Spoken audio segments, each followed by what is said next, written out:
இந்த மாதிரி நிறைய இருக்கு இல்லையா, டாஸ்மார்க், டூரிசத்துல வந்து தமிழ்நாடு ஹோட்டல்ஸ் அப்படின்னு ஒரு டிபார்ட்மெண்ட் பட் இதுல வச்சிருக்காங்க. ரெவென்யூ வரணும்னா அது வந்து இதெல்லாம் ப்ராஃபிட்டுக்காக இயங்குற ஒண்ணு இல்ல, இதெல்லாம் இல்ல சர்வீசஸ் இல்ல தானே. இல்ல இல்ல இல்ல அப்ப இப்ப நீங்க ரெவென்யூன்றது என்ன டிரான்ஸ்போர்ட் அர்த்தம்? இல்ல தோழர் ஒரே நிமிஷம். டிரான்ஸ்போர்ட்டை வந்து நீங்க வந்து ரெவென்யூ வந்து கொண்டு வரணுமா அப்படின்னா டிரான்ஸ்போர்ட்டை நீங்க கொண்டு வர முடியாது. ஏன்னா டிரான்ஸ்போர்ட் ஃபெசிலிட்டியே வேற. ஆனா பொதுத்துறை நிறுவனங்கள்ல லாபத்தை கொண்டு வரணுமான்னு கேட்டா கொண்டு வரணும். அதாவது இப்ப ஃபார் எக்ஸாம்பிள் நீங்க டெலிகாம்ல கொண்டு வரலாம்.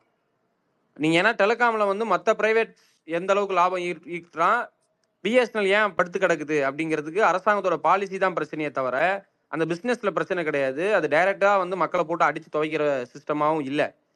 ஆனா அதே நீங்க வந்து ரயில்வேல கொண்டு வரேன்னு சொல்லிட்டு கட்டணத்தை உயர்த்தக்கூடாது. ஸோ ரெண்டுக்கும் வித்தியாசம் இருக்கு. எது வந்து பேசிக்கா காமன் பீப்புளுக்கு போய் யூனிவர்சலா கிடைக்கணுமோ அதுல நீங்க ரெவன்யூ கொண்டு வாங்கன்னு சொல்ல முடியாது.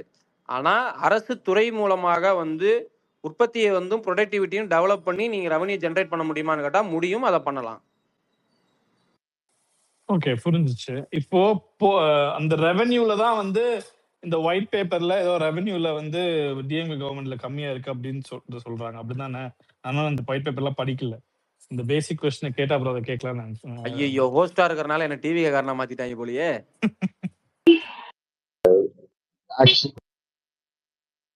பேசுங்க அன்பு, நீங்க சொல்லுங்க. இப்ப என்ன கொஸ்டின் உங்களுக்கு? இப்ப கடைசியா என்ன கேட்டீங்க? இல்லங்க, இப்ப இந்த ரெவென்யூல தானே ஏதோ பிரச்சனை சொல்றீங்க.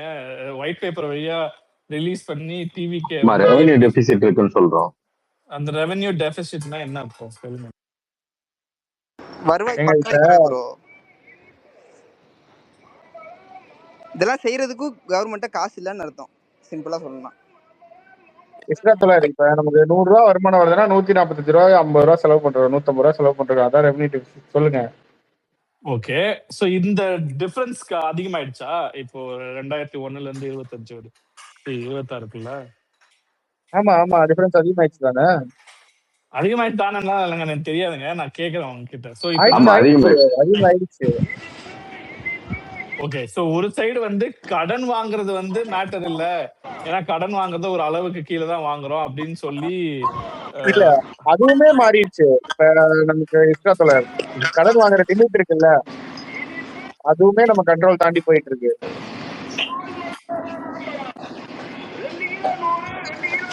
யாரு 2 கிலோ 100 யாரு? ஆக்சுவலி டாக்டர் யாக்கூப், நம்மளோட ஸ்டேட்டோட ரெவென்யூ அண்ட் எக்ஸ்பெண்டிச்சர் ரேஷியோ வந்து 3:4.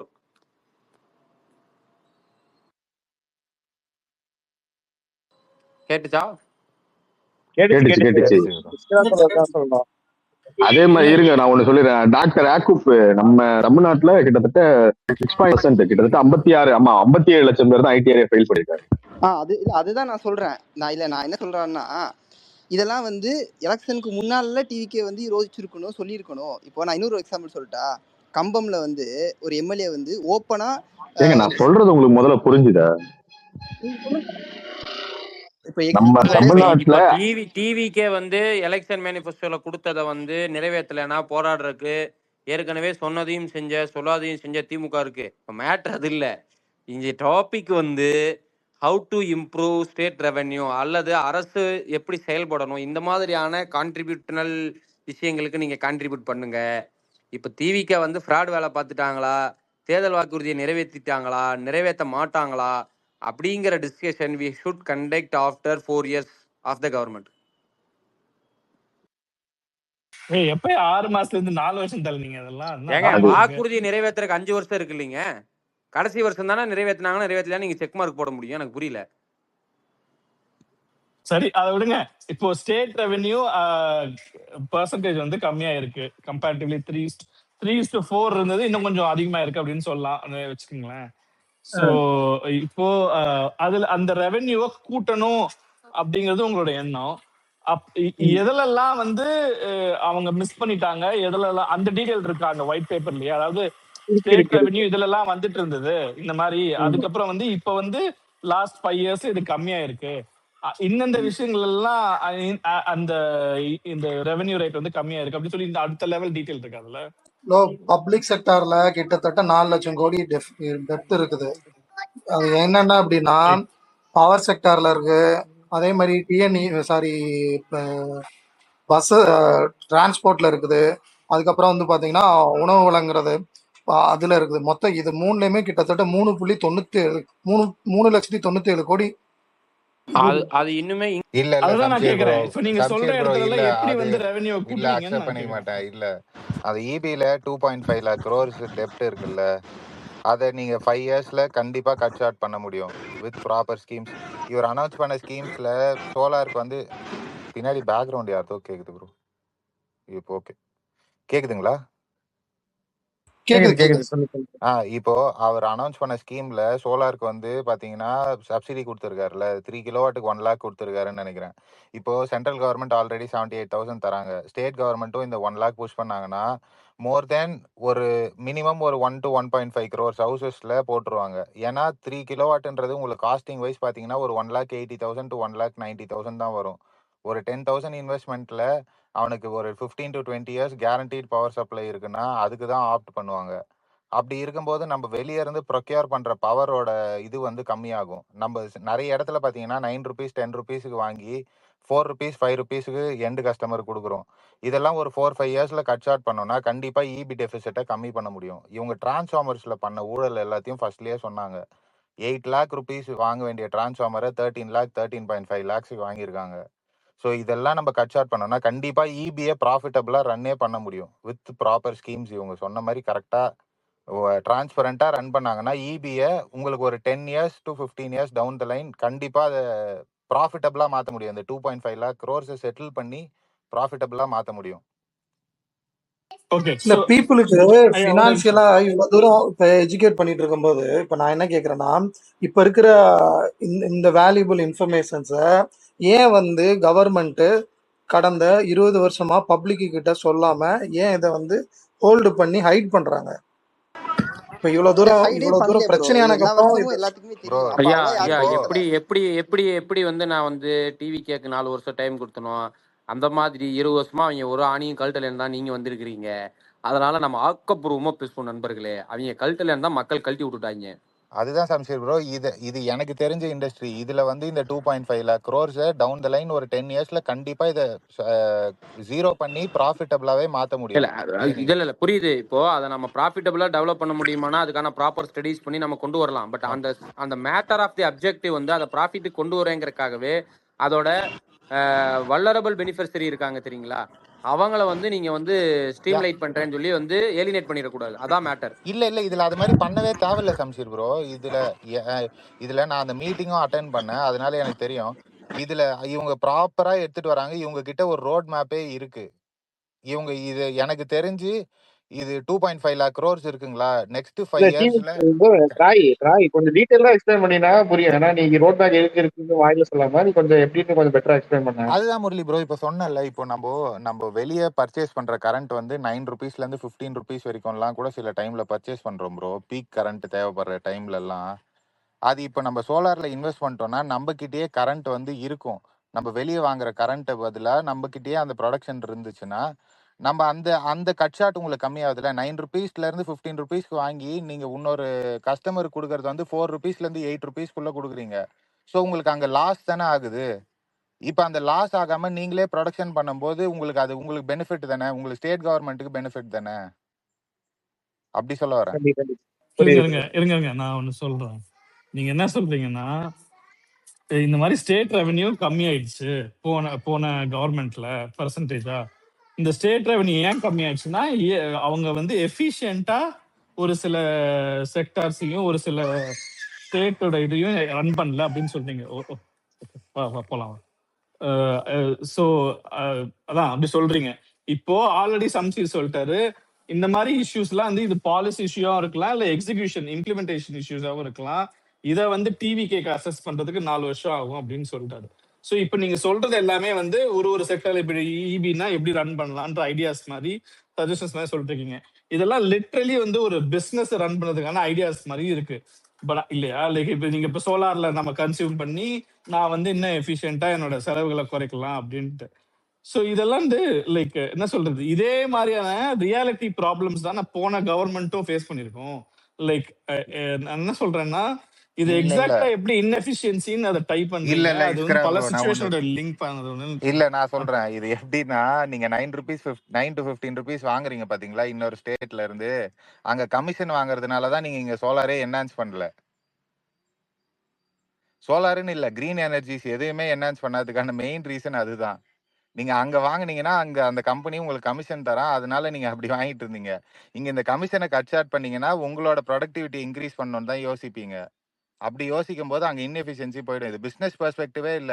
உங்களோட ஸ்டேட் பெர்ஸ்பெக்டிவ்ல யோசிக்கும் போதே இப்படிதான் இருக்கும். என் ஸ்டேட் பெட்டர் சரி, ஆகணும்னா ஓகே. ஈபில வந்து நீங்க வந்து சோலாரை வந்து இன்க்ரீஸ் பண்ண போறீங்க. அதாவது பர்ச்சேசிங் ஆஃப் த கரண்ட்டை வந்து கம்மி பண்ண போறீங்க. இதுக்கு வந்து 20 இயர்ஸ் ஆகுன்றீங்க. உங்களுக்கு இருக்கிறது 5 வருஷம் தான் ஃபர்ஸ்ட் கிளிக்கு. சரிங்களா? ரெண்டாவது, இப்போ இது கூட ஒரு பாசிபிள் வேயா இருக்கு ம். அப்படிங்கிறத நம்ம அக்செப்ட் பண்ணிக்கலாம்.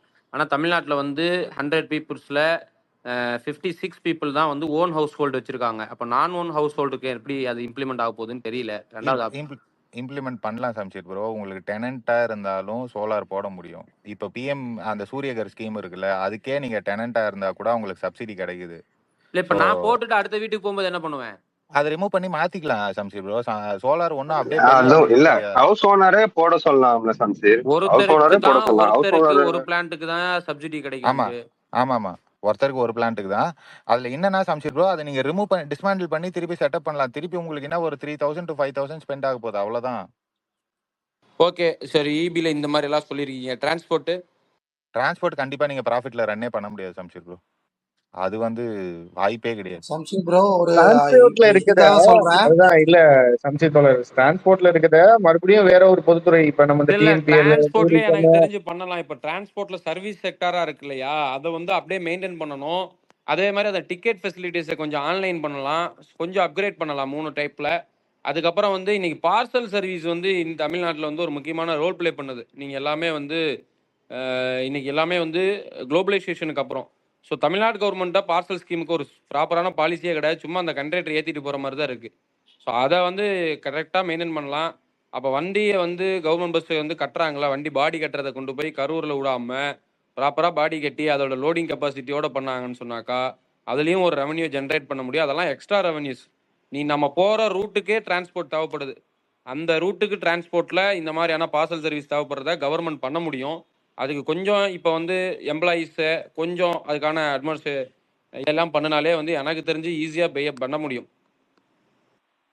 ப்ரோ தகவலுக்கு என்னன்னு தெரியுங்களா, இந்தியாவிலே வந்து பாத்தீங்கன்னா சோலார் வந்து சோலார் யூஸ் பண்ற மாநிலத்துல நம்ம தான் வந்து பாத்தீங்கன்னா டாப் 2ல இருக்கிறோம். ஆக்சுவலா நம்ம தான் இனிஷியேட்டிவ் எடுத்துட்டு இருக்கோம் அதிகமா. ப்ரோ அதெல்லாம் அந்த பிஎம் ஸ்கீம் வந்ததுக்கு அப்புறம் bro. அமுராபி ஒருத்தர் பேசுறேன்னு இருக்காரு. அப்புறம் இவன் பாண்டியா. ஓகே ஓகே ப்ரோ, நான் பேசவா? கேக்குதா? ஓகே. யோ ஹலோ, அமராபின்னா நாங்க வெயிட் பண்ணுங்க. பேசாம அமராபிங்கிறது என் பேரு. ஐயா சரிங்கய்யா, பேசுங்க. கேக்குதா? ஏன் அபிராமி வரும்போதே வந்து ஏதாச்சும் ஏத்திட்டு வந்துருவீங்களா? bro, வரும்போது ஏன் அவரு அப்படியே ஒரு இல்லையா, பேர் இல்ல சொல்றாரு, இல்ல இந்த சரி போலீஸ் வெயிட் காமெடி ஒண்ணு பண்ணுங்க. வரும்ல, ஒரு ஏங்க பேர் இல்ல இல்ல சொன்னாருன்னா ஐயோ இல்ல, அதாவது இங்க பாருங்க, எல்லாரும் அமராவதிக்குள்ள அமைதியா ஒட்டே இருங்க. ஒண்ணு போட்டுக்கிறேன் இல்லைங்க. நீங்க ஐயோ இல்ல கஞ்சிய இல்ல இல்ல, நீங்க சட்டைக்கு வெயிட் மட்டும்தான், பண்ணுங்க வெயிட் பண்ணுங்க. கஞ்சிய சட்டைக்கு மட்டும் தான் மாடரேட்டர் வந்து ஒரு போடுவீங்களா? பேர் சொன்னாருன்னா அவரு தான் பேசணும். குறுக்க வர்ற இன்னொருத்தரை பத்தி நீங்க பேச மாட்டீங்க. என்னையும் சொன்னா என்ன அர்த்தம்? அதான். அதாவது ஆ? ஹமுராபி இருக்காரு, அதுக்கடுத்து இவன் பாண்டியன் இருக்காருன்னு சொன்னாரு. அதனால அவர் வந்து அவரை ஐயோ நினைச்சு இரியா, அன்பு பேசிட்டாரு. ஒரே நிமிஷம். அதுக்கு நீங்க வந்து கோவத்துக்கெல்லாம் மியூட் டக்குன்னு போட வந்து இது முடியாதா? பண்றீங்க. இல்லையா, அது சோகம். உங்க வீட்டுல கக்கா போனதுக்கு சாரி, நீங்க எல்லாரும் வேணா எங்க வீட்டுல ஒரு நாள் வந்து போய்க்கோங்கிற மாதிரி தான். இப்ப அமுராபி தொடர் பேசுங்க. சரி, ஹமுராபி பேசுங்க. அதான் ஒழுங்கா நாங்க மாடு பண்ண மாட்டேன்னு சொல்லுங்க, நான் வரல, நான் கிளம்பிடுறேன். ஒரு பேர் சொல்லுவீங்க, அப்புறம் குறுக்க வேற யாராவது வருவீங்க, அப்புறம் பேச வர்றவனுக்கு கிளாஸ் எடுப்பீங்கன்னா நான் போய் வேற பக்கம் எங்கேயாவது பாட்டு பாடுற ரூம் இருந்தா அங்க போய் ஜாலியா நான் பாட்டு பாடிட்டு இருக்கிறேன். ப்ரோ யார் அன்மியூட் ப்ரோ பண்ணாதீங்க. அமராபி தொடர் பேசுங்க. ஓகே. ஆக்சுவலா என்ன மேட்ரு, இந்த இது பேசிட்டு இருந்தீங்கல்ல பவர் பிளான்ட் சம்பந்தமா, என்னன்னா Tamil Nadu government as a state கவர்மெண்டா பவர் பிளான்ட் ப்ராஜெக்ட்ஸ் வந்து நிறைய போடுறது கிடையாது. வேறஸ் நீங்க பாத்தீங்கன்னா கர்நாடகா, ராஜஸ்தான், ஆந்திரா இவங்களுக்கெல்லாம் வந்து இந்த கர்நாடகால ஏதோ கேஎஸ்டிசி எல்லாம் ஏதோ ஒன்று இருக்கும். அவன் வந்து பவர் பிளான்ட் போடுறான். ஒரே நிமிஷம் இருங்க, நான் ப்ளூடூத் டிஸ்கனெக்ட் பண்ணிக்கிறேன்.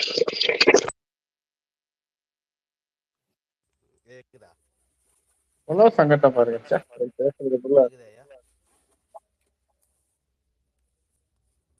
சார் கேட்க மாட்டீங்க எனக்கு மட்டுமா? இல்ல அவர் ப்ளூடூத் டிஸ்கஸ் பண்ண போயிருக்காரு, டிஸ்கனெக்ட் பண்ணி போயிருக்காரு சம்திங். கேட்கலையா? கேட்கல எக்கோ அடிக்குது. இப்ப கேக்குதா? ரொம்ப கம்மியா கேக்குது. ஓகே, கீழே இருக்கிறவங்களுக்கு நல்லா கேட்கறது போட்டிருக்கு. ஓகே, ஸோ இதில் பார்த்தீங்க அப்படின்னா கர்னூலில் வந்து ஒரு ப்ராஜெக்ட் போட்டிருப்பாங்க. ஆந்திராவில் இருந்து கர்னூலில் ஒரு ப்ராஜெக்ட் போட்டிருப்பாங்க. குஜராத்தில் வந்து இந்த ஓல்டஸ்ட் சிவிலைசேஷன் சைட் இருக்கும் பாருங்கள், தோலவீராவில் வந்து குஜராத்தில் வந்து குஜராத் கவர்மெண்ட் ஒன்று போட்டிருப்பான். அதுக்கப்புறம் ராஜஸ்தானில் பத்லா அப்படின்னு ஒரு இடத்துல இந்தியாவோடைய மிகப்பெரிய சோலார் பிளான்ட் போட்டாங்க. இது எல்லாமே பார்த்தீங்கன்னா மேக்ஸிமம் வந்து கவர்மெண்ட் ப்ராஜெக்ட்ஸ் தான். அதாவது ஐபிபி வந்து கவர்மெண்ட்டாக இருப்பாங்க, ப்ராஜெக்ட் பண்ணுறவங்க வந்து ப்ரைவேட்டாக இருப்பான். அது தப்பு கிடையாது. ஐபிபி யாருங்கிறது தான் முக்கியம். ஸோ அந்த மாதிரி வந்து கவர்மெண்ட்ஸே வந்து ப்ரொடியூஸ் பண்ணுது. முன்னாடி யாரோ ஒருத்தர் சொன்னார் பாருங்க, நம்மளே வந்து பவர் ப்ரொடியூஸ் பண்ணும்போது நமக்கு வந்து கம்மியான ரேட் கிடைக்கும் அப்படின்னு. அதான் ஆக்சுவலாக நடக்கணும். ஆனால் தமிழ்நாட்டில் வந்து டாட்டா பவர் ப்ராஜெக்ட்லாம் போட்டிருக்கிறாங்க. தமிழ்நாட்டில் எனக்கு தெரிஞ்சு பெரிய சோலார் பவர் பிளான்ட் வந்து டாட்டா தான் போட்டிருக்கான்னு நினைக்கிறேன். சிவகங்கை டிஸ்ட்ரிக்ட்லேயே எங்கேயோ போட்டிருக்கிறான்.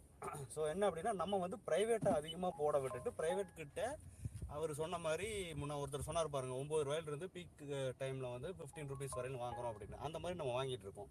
வேற நம்ம கவர்மெண்ட் வந்து பவர் பிளான்ட்டை வந்து ஐபிபியாக வந்து போடுறதில்ல, அதுக்கு டெண்டர் வர்றதில்ல, அந்த ப்ராஜெக்ட்ஸ் எல்லாம் பண்ணுறதில்ல. இது வந்து சீரியஸாகவே நம்ம 2011 காலகட்டத்திலிருந்தே இதை யோசிச்சிருக்கணும். ஏன்னா நமக்கு அந்த டைமில் தான் வந்து பெரிய அளவில் வந்து பவர் ஷார்ட்டேஜ் இருந்துச்சு. அப்போ பவர் ஷார்ட்டேஜ் இருக்கும் போது அந்த டைமில் நம்ம தற்காலிகமாக அதிக ரேட்டு கொடுத்து ப்ரைவேட் கிட்ட வாங்கிட்டு இருந்தோம். அது ஓகே, ஏன்னா அன்னைக்கு வந்து உங்கள்கிட்ட பவர் இல்லை, டெம்பரவரிலி நீ அதிகமாக வாங்கின. ஆனால் கடைசி 15 வருஷத்தில் நீ அப்போ என்ன பவர் ப்ராஜெக்ட்ஸ் கொண்டு வந்த அப்படின்னா கவர்மெண்ட் பவர் ப்ராஜெக்ட்ஸ் வந்து ஆல்மோஸ்ட் ஜீரோ, எதுவுமே கிடையாது.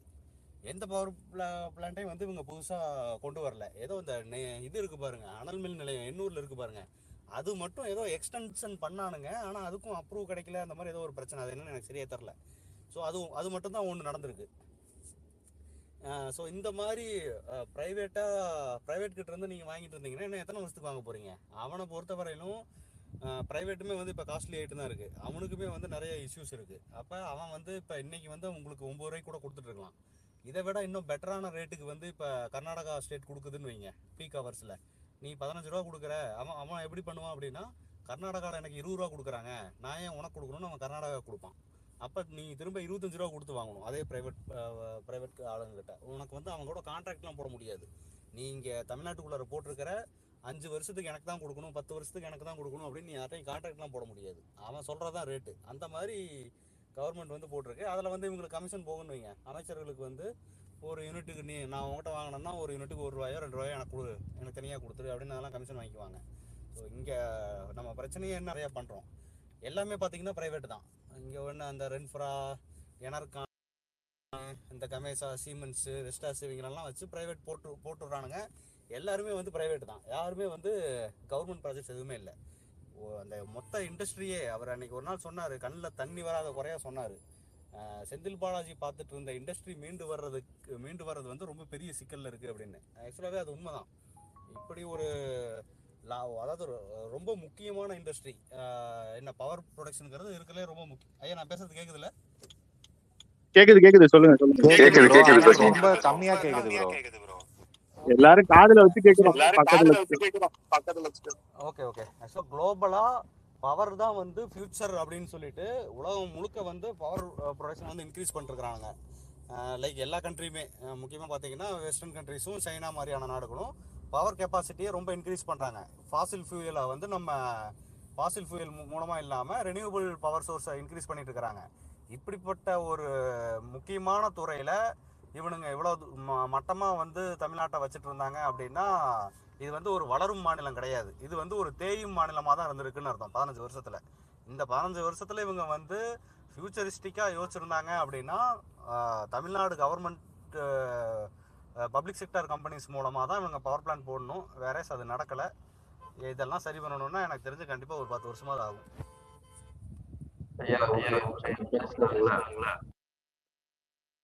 இருங்க யுவன் பாண்டியன் சார் ரொம்ப நேரம் வெயிட் பண்றாரு. முதம் தலைவர் வெயிட் பண்ணுங்க, பேசுங்க சார். யுவன் பாண்டியன். ஓகே, நன்றி வாய்ப்புக்கு.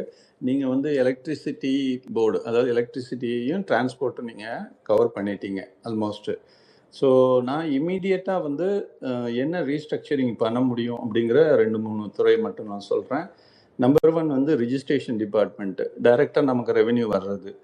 அதில் வந்து honourable minister and finance secretary 2 பேரும் சொன்ன பாயிண்ட்டே தான் நான் சொல்கிறேன். அண்ணா நகரில் மார்க்கெட் வேல்யூ வந்து 25,000 per square feet. Whereas guideline value அப்படின்னு நீங்கள் பார்த்தீங்கன்னா 3,500 ரூபான்னு இருக்குது. அது ஒரு எக்ஸாம்பிளாகவே சொன்னாங்க. ஸோ 3,500 ரூபாய் எங்கே இருக்குது, 25,000 ரூபாய் எங்கே இருக்குது? ஆல்மோஸ்ட் பார்த்தீங்கன்னா 8 times வந்து ஹையராக இருக்குது மார்க்கெட்டு. ஸோ இந்த கைட்லைன் வேல்யூ வந்து should reflect the market value. அதனால என்ன ஆகும் அப்படின்னு பார்த்தீங்கன்னா, இப்போ 3,500 ரூபாய் இருக்கும்போது நம்ம 7+ stamp duty and 1% registration charge, 8% தான் நம்ம கவர்மெண்ட்டுக்கு ரெவென்யூ வருது. இதை இப்போ இன்ஸ்டெட் ஆஃப் 3,500 பதிலாக 25,000 மாறும்போது இப்போ நமக்கு வரக்கூடிய இந்த 300 rupeesங்கிறது ஆல்மோஸ்ட் நீங்கள் எவ்வளோ ஆகும் அப்படின்னா 25,000ங்கும்போது எவ்வளோ ஆகுது, ஆல்மோஸ்ட் 2,000 rupeesக்கு மேலே வந்துடுது. எவ்வளோ 8 times ஜம்ப் ஆகும். ஒரு எக்ஸாம்பிளுக்கு இது ஒரு லைவ் எக்ஸாம்பிள் சொன்னேன். Likewise there are so many under valuation நடந்துட்டு, அண்டர் வேல்யூவாக இருக்குது எல்லா இடத்துலையுமே, which is not reflecting the actual market value. So guideline value has to be revised. அது வந்து இமீடியட்டாக நமக்கு ரெவென்யூ வரும் when we reflect. இதுக்கு வந்து என்ன தேவைன்னா, ஒரு கலெக்டர் தலைமையில் ஒரு குழு போடுவாங்க. அந்த குழு வந்து ஒவ்வொரு சர்வே நம்பருக்கும் இவ்வளவு தான் மார்க்கெட் வேல்யூங்கிறத அவங்க போட போகிறாங்க. This exercise will not take much time. It will take maximum of 3 to இமீடியட்டாக நமக்கு இப்போ ரிஜிஸ்ட்ரேஷன் டிபார்ட்மெண்ட்டில் ரெவென்யூ வந்து இன்க்ரீஸ் ஆகும். நம்பர் 1. நம்பர் 2 இப்போ சிஎம்டிஏ. அடுத்தது சிஎம்டிஏ அண்ட் டிடிசிபி, இது ரெண்டுமே வந்து அப்ரூவல் கொடுக்கக்கூடியது. லேண்டை வந்து ரிஜிஸ்ட்ரேஷன் பண்ணி அதில் பில்டிங் கன்ஸ்ட்ரக்ஷன் பண்ணும்போது அது எப்படி முன்னாடி இருந்த கவர்மெண்ட் என்ன பண்ணிக்கிட்டு இருந்ததுன்னா, பிஎஃப் அண்ட் எம்எஃப்னு 2 வாங்கினாங்க. ஒன்று வந்து பார்ட்டி ஃபண்டு, அனதர் வந்து மினிஸ்டர் ஃபண்டுன்னு வாங்கினாங்க. Which is not coming to the government treasury at all. நம்ம கஜானாவுக்கே வர்றது கிடையாது. அதெல்லாம் பார்ட்டி ஃபண்டாகவும் மினிஸ்டர் ஃபண்டாகவும் போயிட்டு இருந்தது. அதை வந்து இப்போ மாற்றி அவங்க என்ன பண்ணுறாங்க அப்படின்னா, கவர்மெண்ட் ட்ரெஸரிக்கு வர்ற மாதிரியான ஒரு வே அவுட் அவங்க பண்ணணும். ஸோ ஃபார் அது வந்து எதுவுமே பார்ட்டி ஃபண்டும் கிடையாது, மினிஸ்டர் ஃபண்டுன்னு கிடையாதுன்னு சொல்லிட்டாங்க. பட் இதுக்கு இப்போ ஆல்டர்னேட்டாக வந்து சம் அதர் ஒரு சோர்ஸை வந்து உருவாக்கலாங்கிறது என்னோட suggestion. It's my personal one. Okay, third I am going to the TASMAC. TASMAC எடுத்துக்கிட்டிங்கன்னா, டாஸ்மாக்லேயும் அதே மாதிரி என்ன பண்ணாங்கன்னா, ஒரு கேஸுங்கிறது வந்து beer not 12 bottles, brandy whisky rum இந்த மாதிரினா குவார்ட்டர் வந்து 48 பாட்டில் இருக்கும், ஹாஃப்னா வந்து 24 பாட்டில் இருக்கும், ஃபுல்லுன்னா 12 பாட்டில் இருக்கும். ஒரு கேஸ்க்கு வந்து 90 rupees வாங்கிட்டு இருந்தாங்க. இதுக்கு வந்து 40 ரூபா வாங்கினாங்க பீருக்கு. ஸோ இது வந்து முன்னாடி என்ன போச்சு, பார்ட்டி ஃபண்டாக போயிட்டு இருந்தது. நவ் இப்போ என்ன பண்ணிட்டாங்க, நம்ம நியூ கவர்மெண்ட் வந்த பிறகு இம்மீடியட்டாக that money is going to the government exchequer, ட்ரெஸரிக்கு இம்மீடியட்டாக போயிடுது. ஸோ இம்மீடியட்டாக this revenue also been generated. Apart from that there is also a discussion. இன்னும் வந்து இப்போ நம்ம ப்ரொடக்ஷன் யூனிட் எல்லாம் வந்து பார்ட்டி சார்ந்ததாக இருக்குது. என்ன மது ஆலைகள் எல்லாமே தனியார்கிட்ட இருக்குது. அதை வந்து ரெகுலேட் பண்ணி கவர்மெண்ட்டு வந்து பை அண்ட் லார்ஜ் நம்ம ரெவென்யூ அதில் வரக்கூடிய ப்ராஃபிட்டில் ஒரு குறிப்பிட்டது நம்ம கவர்மெண்ட்டுக்கு டைவெர்ட் பண்ணி கொண்டு வரணும். அதுக்கு வேஸ் அண்ட் மீன்ஸை வந்து உட்காந்து நம்மளோட பீப்புள் வந்து திங்க் பண்ணால் இந்த மாதிரியான நான் சொன்ன 3 துறைகள் இப்போ சொன்னேன். 1 ரிஜிஸ்ட்ரேஷன், அடுத்தது CMD and DTCP, third is the TASMAC. These 3 இதில் வந்து ரீஸ்ட்ரக்சரிங் பண்ணும்போது அதில் வந்து ஃபில்டர் இந்த லீக்கேஜை வந்து கண்ட்ரோல் பண்ணும்போது a good amount of revenue can be increased immediately. Apart from there are other ways and means. நம்ம வந்து we have to study in depth பண்ணும்போது we can இம்மீடியட்டாக இன்க்ரீஸ் பண்ணக்கூடியது. இப்போ இந்த டாஸ்மார்க்லாம் வந்து it's not a permanent solution, it's a makeshift அரேஞ்ச்மெண்ட்னு தான் நான் சொல்லுவேன். ஏன்னா நம்ம வந்து goal is not to encourage இது லிக்கரை வந்து என்கரேஜ் பண்ணுறது கிடையாது. we have to go to the goal of ஒரு ஐடியல் சுச்சுவேஷனுக்கு போகணும். டாஸ்மார்க்லேருந்து ட்ரிங்கிங் ஹேபிட்டை குறைக்கணுங்கிறது தான் ஐடியா. பட் இப்போ வந்து அது ஒரே ஒன் கோலை பண்ண முடியாது. ஸோ இந்த நமக்கு ரெவென்யூ அதுலேருந்து ஜென்ரேட் பண்ணக்கூடிய ரெவென்யூவை கவர்மெண்ட் எக்ஸெக்கர் கொண்டு வரணும், லீக்கேஜஸை குறைக்கணும். ஆர் ப்ரைவேட் பார்ஸ் இருக்குது, அந்த பார்லேயுமே ஆர் இப்போ பார்ட்டி ஏர்லியரில் இருக்கக்கூடிய கவர்மெண்ட்டோட party members were making huge money. Which is not coming to the government exchequer at all. அந்த மாதிரி கொண்டு வரணும். இப்போ நீங்கள் சொன்ன மாதிரி direct tax, income tax pay பண்ணுறவங்க எவ்வளோன்னு பார்த்தீங்கன்னா salaried class and few more people மட்டும்தான் பே பண்ணுறாங்க. அந்த டேக்ஸ் நெட்டையும் கொஞ்சம் இன்க்ரீஸ் பண்ண வேண்டியிருக்கும். These are the ways. இன்னும் கூட நம்ம IAS officers, economist, financial analyst இவங்களெல்லாம் வச்சு யோசிக்கும் போது we can find out some more ways to இம்மீடியட்டாக வந்து டேக்ஸ் நெட்டை வந்து இன்னும் கூட்ட முடியுங்கிறது என்னோட ஒரு சஜஷன். ஓவர், நீங்கள் பேசலாம்.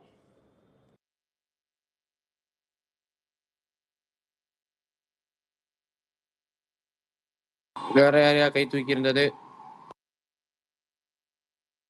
இல்ல, எனக்கு ஒரு கொஸ்டின் இருக்கு, நான் கேட்டுக்கலாமா? ஹமுராபியோ இல்ல இஸ்ராட்டியோ? கேளுங்க போது.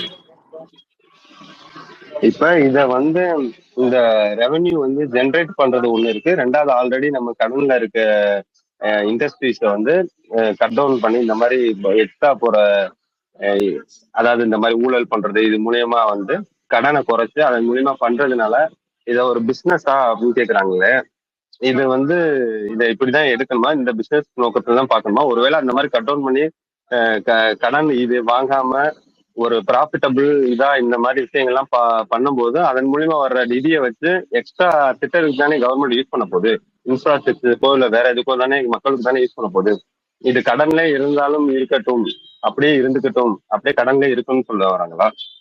இத பிசினஸ் அப்படின்னு கேட்கறது என்ன இருக்கு? ஒரு குடும்பத்துல வந்து ஒரு பட்ஜெட் போட்டு அதுல வந்து செலவுகளை கம்மி பண்ணி அதன் மூலியமா சேமிப்பு அதிகரிச்சு அதன் மூலியமா அந்த குடும்பத்தோட பொருளாதாரத்தை உயர்த்துறது தானே பட்ஜெட். அதே மாதிரி தானே நம்ம ஸ்டேட்டுக்கும் பார்க்கணும். இதையே இப்படி இதெல்லாம் பண்ணா அதை ஒரு பிசினஸா பார்க்கணுமா, பிசினஸா பண்ணணுமான்னு ஏன் கொஸ்டின் வருது? கொஸ்டினே வரக்கூடாதுங்கிறீங்களா? சும்மா ஒரு கிளாரிட்டி கேட்டேன், எதை பிசினஸா பண்ணணும் எதை பிசினஸா பண்ணக்கூடாது அப்படிங்கிற ஒரு கிளாரிட்டிக்காக நான் கேட்டேன். கொஸ்டின் வரக்கூடாதுன்னு சொல்ல சொல்ல அதை கேக்குறேன், கிளாரிட்டியா தான் கேட்டேன். அந்த கவர்மெண்ட் பிசினஸ் எல்லாம் இறங்கக்கூடாதுன்னு நான் சொல்லல, அதெல்லாம் இப்ப ரியாலிட்டியும் இல்லை. அந்த மாதிரி இதுல கேட்கல நான்.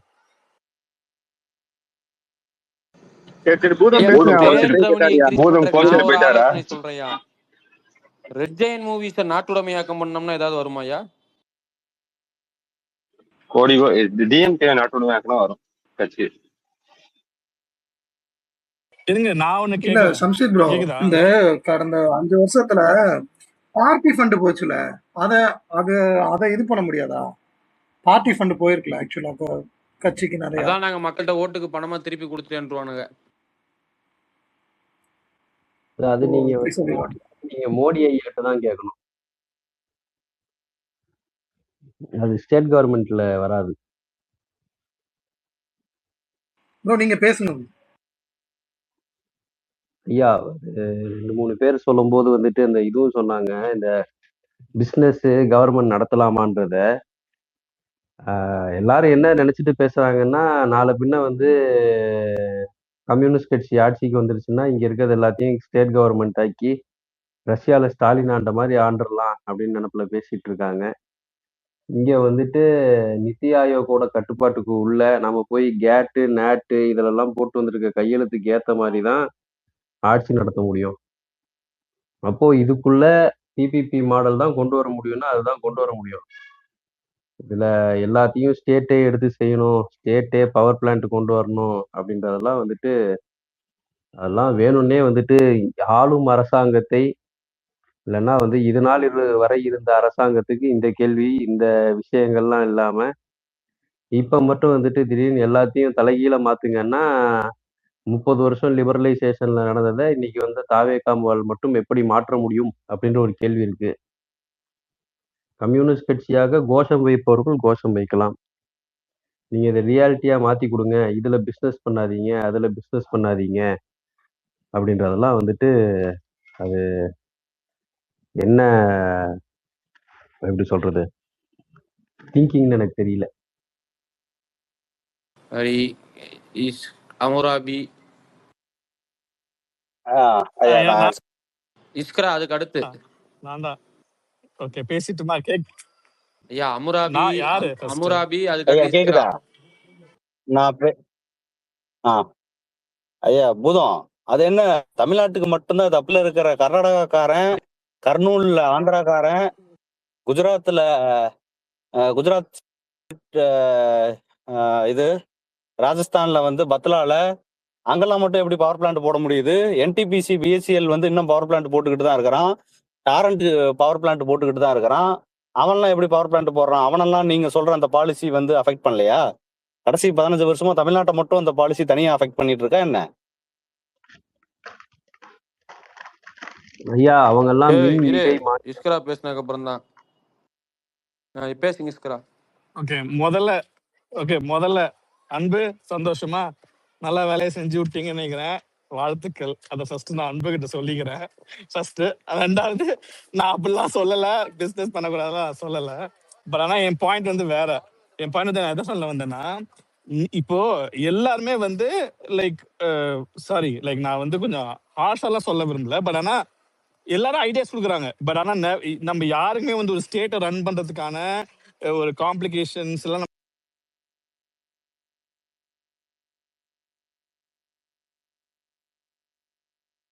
தெரியாது. Like so we are just நம்ம இந்த மாதிரி தான் பேசணும்.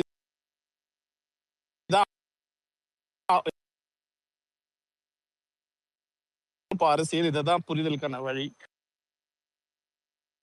இருக்கலாம். அந்த மாதிரி கேட்கலையா? எனக்கு கிளிச்சான மாதிரி இருந்தது தோழர். கிளிச் தான் ப்ரோ, கிளிச் ஆயதான், கிளிச் ஆயதான். ஹலோ, இப்ப கேக்குது, பேசுங்க. ஹலோ, கேக்குதா? கேக்குது தோழர், பேசுங்க. கேக்குது.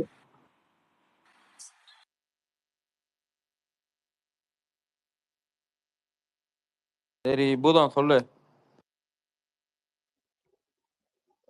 ஐயா உங்களுக்கு வந்துட்டு அதை இம்ப்ளிமெண்டிங் ஏஜென்சி வேணா ஸ்டேட்டா இருக்கலாம், உள்ளுக்குள்ள அவங்க சப்கான்ட்ராக்ட் பண்ணியிருப்பாங்க. ஏதோ ஒரு வகையில அது பிபிபி மாடல்ல தான் இருக்கும், என் டு என் கவர்மெண்டா இருக்காது. நீங்க வந்து கர்னூல்ல இருக்கிறத பத்தி மற்றதெல்லாம் பத்தி பேசணும்னா வாங்க, அதோட ஃபுல் டீட்டெயிலு, டெண்டர் சம்மரி, ப்ரீபிட்டு எல்லாத்தையும் போட்டுட்டு அந்த ஸ்கீம் ஆராய்ஞ்சு தான் பார்க்கணும். அதுல எப்படி அவன் பிபிபி மாடலுக்கு மணியை வந்துட்டு ஃபனல் அவுட் பண்றான் அப்படின்றத. ஸோ அதனால வந்துட்டு ஃபுல்லி பப்ளிக் ஓன்டுன்னு எனக்கு தெரிஞ்ச எதுவும் இல்லை ஹமுராபி. நீங்க இதை வந்துட்டு எப்படி சொல்றீங்கன்னு எனக்கு தெரியல. ஓகேங்களா? இன்னொன்று, பிஸ்னஸ் நடத்தலாம், ப்ரைவேட்டுக்கு கொடுக்கலாம், ப்ரைவேட்டுக்கிட்ட அதிக விலைக்கும் வாங்கலாம். அதெல்லாம் வாங்கும்போது தான் இவங்க போட்டிருக்கக்கூடிய கீனீசியன் கால்குலேஷன், இவங்க போட்டிருக்கக்கூடிய ட்ரிக்கிள் டவுன் எக்கனாமிக்ஸ் வேலை செய்யும். அவங்க விலை அதிகம் கொடுத்தாலும் பரவாயில்லை அப்படின்னு தான் அவங்க வாங்குறாங்க. அந்த மணி சுழற்சியில இருக்கணும் அப்படின்றதுல அவங்க தெளிவா இருக்காங்க. அந்த பணம் ஸ்டாக் மார்க்கெட்டுக்கு போனா கூட பரவாயில்ல, அது இந்தியன் ஸ்டாக் மார்க்கெட்டுக்குள்ள இருக்கணும். அந்த பணம் வேற எங்கேயும் போயிட்டு சுத்திக்கிட்டு இருந்தா கூட பரவாயில்ல. As a large on mass அந்த மணி வந்து ரொட்டேஷன்ல இருக்கணும் அப்படின்றது விரும்புறாங்க. அதோட வெலாசிட்டி அதிகமா இருக்கு கம்மியா இருக்குன்றது வேற விஷயம். பணம் சுழற்சியில இருக்கணும். அது சுழற்சியில இருந்தாதான் இந்த சொசைட்டி வெதர் நாம கஷ்டப்படுறோம், கஷ்டப்படாம இருக்கோம், வெள்ளைக்கார மாதிரி வாழ்றோம், வாழாம இருக்கோம், நம்ம இன்னைக்கு இருக்கக்கூடிய ஒரு சில விஷயத்த சஸ்டெயின் பண்றதுக்கு இருக்க முடியும் அப்படின்ற திட்டத்தின் கீழே செயல்படுறாங்க.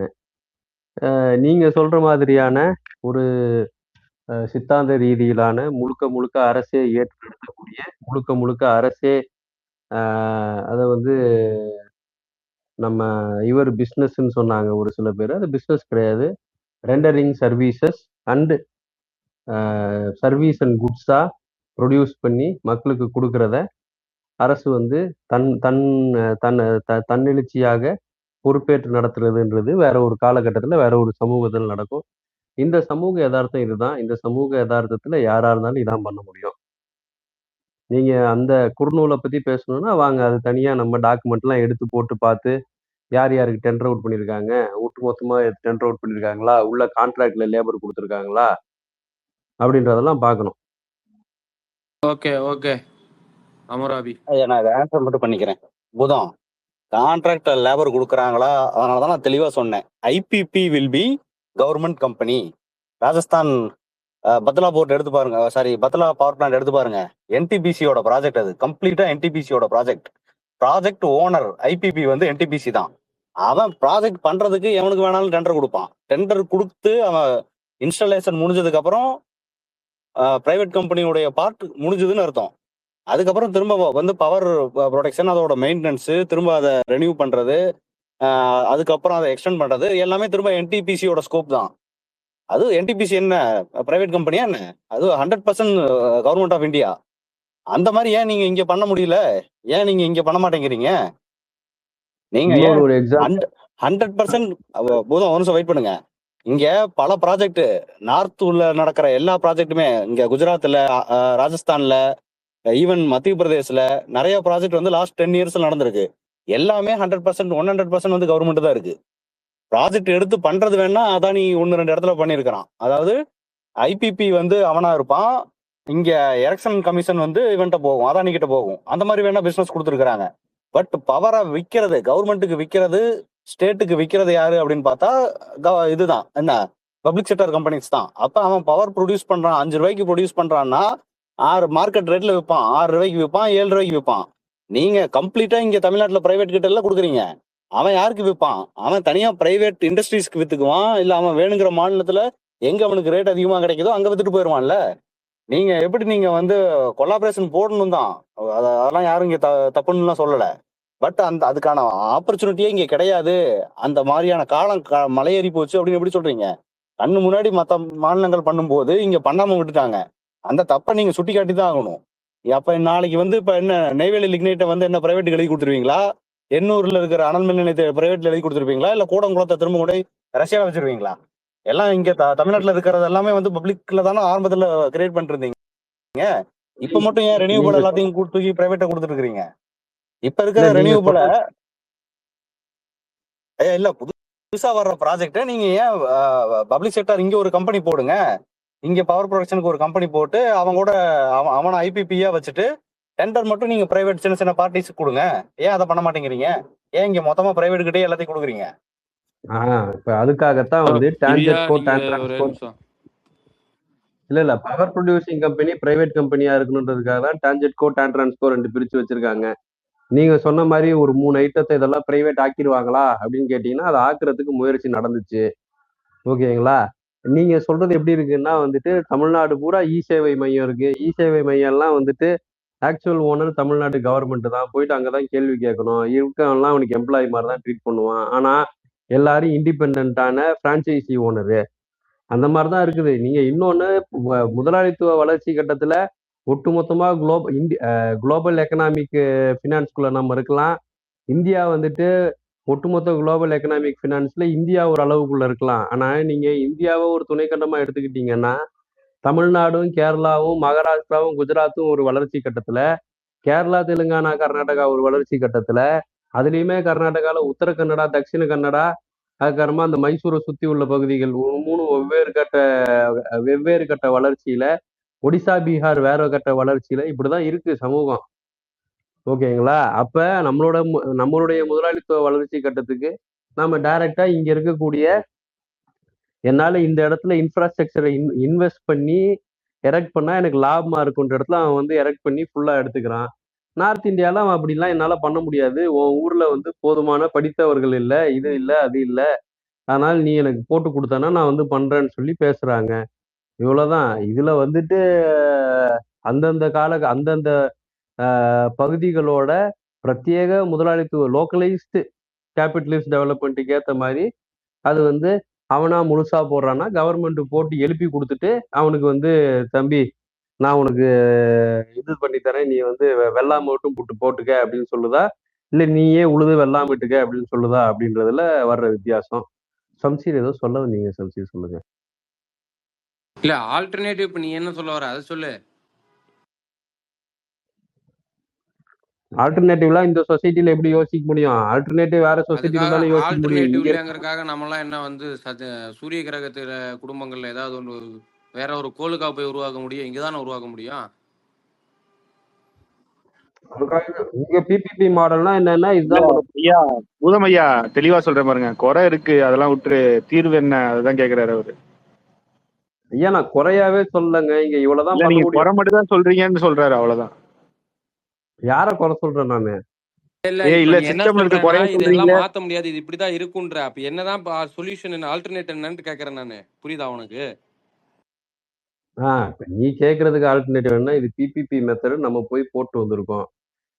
இதுக்கு ஆல்டர்னேட்டிவ் மெத்தட் வந்துட்டு பாலிசி லெவல்ல தான் மாற்றணும். பாலிசி லெவல்ல மாத்துறதுக்கு எனக்கு தெரிஞ்ச ஆல்டர்னேட்டிவ் தெரியலப்பா. பாலிசி லெவல்ல பாலிசிக்குள்ள என்ன பண்ணணும்னு தான் இங்க கவர்மெண்ட் ஒர்க் பண்ண முடியும். என்னையா புரியலையே. பாலிசி கூட அவன் கூட சண்டை போட்டுட்டு இருந்தா 5 வருஷம் அப்புறம் இன்னும் நம்ம இன்னொரு 15 வருஷம் பின்னாடி போயிட மாட்டோமா? அதைத்தானே நானும் சொல்றேன். பண்ண முடியாது, மாத்த தேவையில்லை. ஹமுராபி போன்ற ஆட்கள் மாத்தணும்ன்றாங்க. எப்படி மாத்துவீங்க? பாலிசியில மாத்த முடியாதுன்றேன். சரி, இப்ப என்ன பண்ணும்? கரண்ட் பில் இன்க்ரீஸ் பண்ணி டெபிசிட்டை குறைக்க சொல்றியா? கரண்ட் பில் இன்க்ரீஸ் பண்ணுன்ற அவசியம் கிடையாது இல்ல. அப்புறம் எப்படிதான் டிஎன்இபியோட டெபிசிட்டை குறைக்க முடியும்? முடியவே முடியாதுன்னா கடன் வாங்க சொல்றியா? அதெல்லாம் அவங்க வந்து ஒரு பக்கமா இது கொடுத்துட்டு இருக்காங்கல்ல. அவனுக்கு 9 ரூபாய்க்கு வாங்குறாங்கன்னா இன்னொரு பக்கம் அவங்க கிட்ட வந்துட்டு சிஎஸ்ஆர் மூலமாவோ வேற ஃபண்ட் மூலமாவோ வேற இடத்துல டெபிசிட்டை கம்மி பண்ணிப்பாங்க. அவ்வளவுதான். எஜுகேஷன் சிஎஸ்ஆரோட லெவல் டிபார்ட்மெண்ட் என்ன? ஏதாவது பூதம் கொஞ்ச நேரம் நீ கீழே பூதம். நியாயமா ஒரு முதலாளித்துவ அரசாங்கம், அது ஒரு நியோ லிபரல் அரசாங்கம் எப்படி வேலை செய்யணுமோ அப்படி நியோ லிபரல் அரசாங்கத்துக்குள்ளே தான் நீ வந்து இந்த மாதிரியான பாசிபிலிட்டிஸை வந்து எந்த அளவுக்கு நீ வந்து டியூன் பண்றேங்கிறது ஒண்ணு இருக்கு. நீ அது நியூ லிபரல் அரசாங்கம் என்னால இவ்வளவுதான் பண்ண முடியும்னு தட்டி கழிச்சிட்டு போற திமுக மாதிரி பேசாத please. we don't want to DMK voice. வேற என்ன பண்ணலாம் சொல்லு? நியோ லிபரல் அரசாங்கத்துல இதுக்கு வேற என்ன ஆல்டர்னேட்டிவ் இருக்கு? இப்போ ஒருத்தர் சோலார் ப்ராஜெக்ட் சொன்னாரு. அதே மாதிரி இப்ப அமராபி வந்து பவர் பிளானட் நீ கவர்மெண்ட் 100% பண்ணலனாலும் பரவாயில்ல, பிபிடி ஒர்க்லயாவது கொண்டு போகணும்ல. பிபிடி ஒர்க்ல கவர்மெண்டோட ரோல் இருக்குல்ல. 51% of the share should be held by the government தானே. நம்ம தப்பா புரிஞ்சுக்கிறோம். அது 50% கவர்மெண்ட் இருக்கணும்ன்றது அவசியமே கிடையாது. கவர்மெண்ட் அதை ஃபெசிலிட்டேட் பண்ணி தரணும். அதை எக்ஸிக்யூட் பண்றதுல பிரைவேட் இல்ல 51% வச்சிருக்கணும்னு அவசியம் கிடையாதா? 51% வச்சிருக்கலாமா? 51% வச்சிருக்கணும்ன்ற அவசியம் கிடையாது. ரெண்டுக்கும் வித்தியாசம் இருக்கு. 51% வச்சிருக்கணும் அவசியம் இல்லைங்கிறது வேற, வச்சு இருக்கலாம்ங்கிறது வேற. வச்சிருக்கலாம். அதை வச்சு பண்ணு. ஏன் பண்ண முடியாது? ஆனா இது பிபிபி மாடல்ல கொண்டு வரதுக்கு காரணம் என்னன்னா அவங்களுக்கு மணி ரொட்டேஷன் இருக்கணும், கேஷ் வெலாசிட்டி இருக்கணும். இல்ல கேட்கல, கிளிச்சா இருக்கு. பிபிபி மாடல்ல கொண்டு வரதுக்கு காரணம் வந்துட்டு ஷேர் பிரைவேட்டுக்கு வாய்ப்பு கொடுக்கணுன்றதுக்காக கிடையாது. பிரைவேட்டு கேபிட்டல மோஷன்ல வச்சுட்டு இருக்கணும். அப்பதான் ஸ்டேட் ஸ்டெபிலிட்டி இருக்குன்றதுக்காக. நீ இதுல வந்துட்டு 51% நான் வச்சுப்பேன், நீ 49% அவன் எனக்கு இது லாபமே கிடையாது, நீ பண்ணி கேட்டு போயிடுவான். அப்புறமா வந்து டிசிஎஸ் ஐபி போட்ட மாதிரி ஆயிரும். ஹலோ ஹலோ இல்லையா? இப்போ அப்போ கிஃப்னு ஒரு விஷயத்த வந்து கேரளா கவர்மெண்ட் கொண்டு வந்துச்சு. அது எப்படி நான் சாத்தியமாச்சு? அப்போ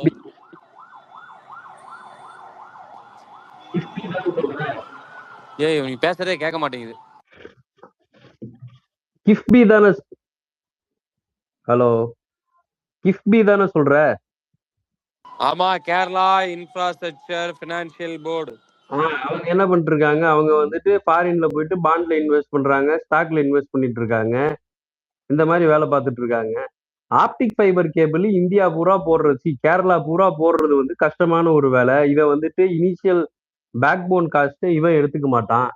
நீ உனக்கு தெரியாது இல்ல, இந்த பிர்லா திட்டத்தை ஏன் கொண்டு வந்தாங்கன்னு சொல்லுவாங்க தெரியுமா?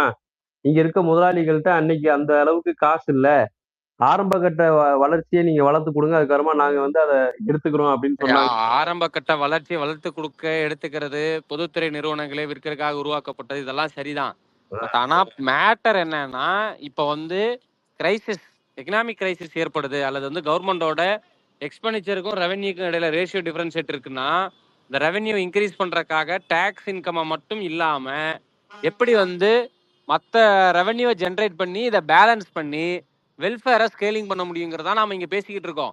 நீ வெறும் பப்ளிக் பிரைவேட் கம்பெனி மட்டும் இல்ல. புரியுதா உனக்கு?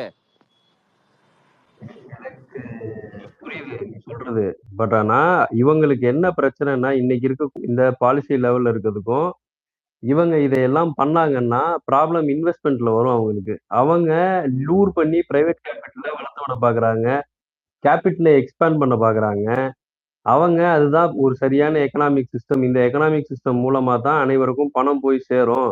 இதன் மூலமா தான் நம்ம ஜிடிபியை காமிக்க முடியும் அப்படின்னு நம்புற ஒரு அரசாங்கத்துக்கிட்ட நீ போயிட்டு நீ 51% ஹோல்டு பண்ணுன்னா ஹோல்டு பண்ண மாட்டாங்க. கேட் அக்ரிமெண்ட், அதே ஐஎம்எஃப், அதே ஹிடன்பர்க் எல்லா அக்ரிமெண்ட்லயும் சைனாவும் தான் கையெழுத்து போட்டிருக்கான். சைனா கிட்ட ஸ்டேட் ஓனோட கம்பெனிஸே கிடையாதா? சைனாவோட கேபிட்டல் என்ன? நம்ம ₹1 சம்பாரிச்சோம்னா அவன் ₹13 சம்பாதிக்கிறான். அதெல்லாம் பிரச்சனை. அது வந்து நான் கேட்கற கேள்வி வந்து ரொம்ப சிம்பிளான கேள்வி. ஐயா, நீ சைனா சொல்ற கிட்ட ஸ்டேட் ஓனோட இது சைனா இன்னைக்கு தான் அந்த லெவலுக்கு வந்திருக்கான். பட் அவன்கிட்ட சைனால வந்து இன்னைக்கு தான் அந்த ஸ்டேட் ஓன் கம்பெனி வந்துச்சா? சைனாட்டே ஸ்டேட் ஓன்டு கம்பெனி ஆரம்பத்துல இருந்துச்சு. ஆனா இன்னைக்கு இருக்க மாதிரி மொனாபோலியா ஸ்டேட் ஓன்டு கம்பெனி கடந்த 10 வருஷத்துல தானே ஆயிருக்குது. அவன் இந்தியால நான் வந்து உன்கிட்ட இன்வெஸ்ட் பண்ணி ₹1 சம்பாதிக்கிற இடத்துல அவன்கிட்ட ₹13 சம்பாதிக்கிறேன். நான் உன்கிட்ட 40 லட்ச ரூபா இன்வெஸ்ட் பண்றேன்னா எனக்கு பதிலுக்கு 40 லட்ச ரூபா கிடைக்குதுன்னா அவன்கிட்ட நான் போனேன்னா 40 லட்சம் 13 மடங்கு கிடைக்குது. அதுதான் நான் அது எப்படி கிடைக்குது? எப்படி கிடைக்குதுன்னா அவன் இன்ஃப்ராஸ்ட்ரக்சர் ஃபெசிலிட்டிஸை வந்து இன்வெஸ்ட்மெண்ட்டுக்கும் பீப்புளுக்கும் பேரலா டெவலப் பண்ணி வச்சிருக்கான். நியூ சிட்டிஸை வந்து 50 வருஷத்துக்கு முன்னாடி என்ன வரப்போகுதுன்னு சொல்லி 50 வருஷத்துக்கு முன்னாடியே பிளான் பண்ணி இன்ஃப்ராஸ்ட்ரக்சர் டெவலப் பண்ணி வச்சான். அன்னைக்கெல்லாம் என்னடா காட்டுக்குள்ள சிட்டி கட்டுறீங்கன்னு வந்து அமெரிக்கானுடைய வாஷிங்டன் போஸ்ட்லாம் கலாய்ச்சி விட்டுட்டு இருந்தான். இன்னைக்கு அதெல்லாம் முக்கியமான இண்டஸ்ட்ரியல் ஹப்பா மாறி இருக்கு. So future planning infrastructure development முக்கியம். அது வந்து பப்ளிக் யூட்டிலைசேஷனோட இருக்கணும். அண்ட் ரெண்டாவது விஷயம், அதை வந்து அரசு வந்து அதை முன்னெடுத்து நடத்தணும்.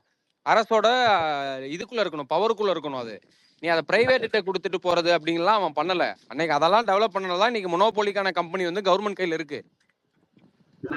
அது வந்து ஒரு கம்யூனிஸ்ட் ரூல் பண்ற ஸ்டேட். ஓகேவா? இல்ல நீ சொன்ன பாசிபிலிட்டிஸ் இல்லன்னு சொன்னீல, அதுக்கு சொல்றேன். பண்ணணும்னு நினைக்கிற ப்ரோக்ராமிங்கும் பிளானிங்கும் இருக்கக்கூடிய அரசு அதை நோக்கி பயணமாவது பண்ணுவான். அப்போ உனக்கு வந்து அவங்களோட basic party constitution party constitution is subjected to the communist party of China. Government party constitution subject to the communist party of China. But வந்து national constitution subject to the national conference of China. ரெண்டுக்கு வித்தியாசம் இருக்கு.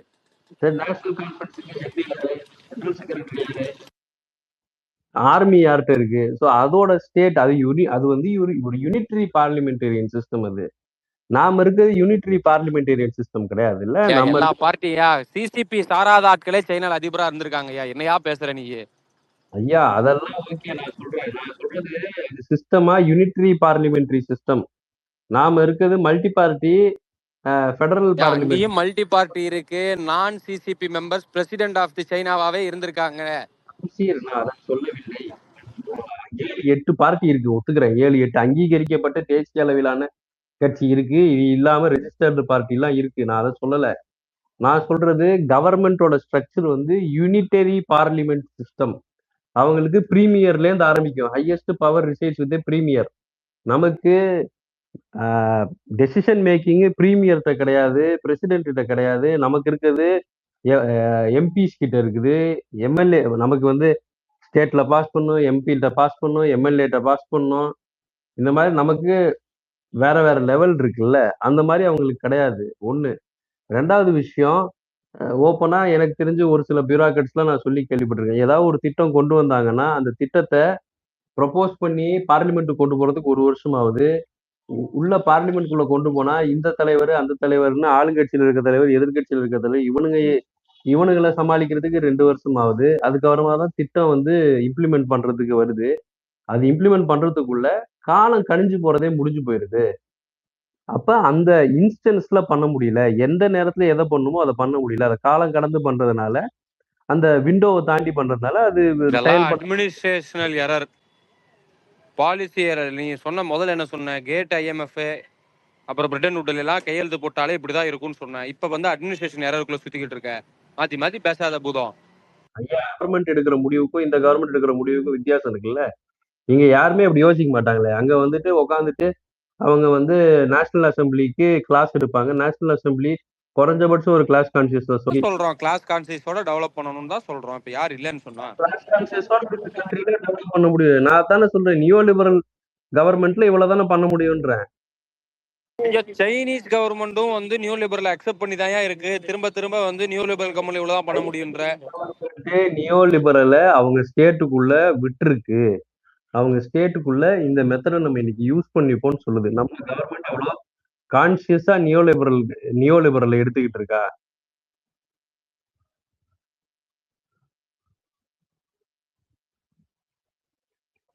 என்ன ஐயா பூதம் சொன்னா எனக்கு கேட்கல, சாரி. ஐயா ஒரு நிமிஷம். நான் லேட்டா வந்தேன். ஆனா ஒரு 20 வருஷமா உட்கார்ந்துருக்கேன். ஆனாலும் எனக்கு புரியல. யாராவது சம்மரைஸ் பண்ணுங்க ப்ளீஸ்.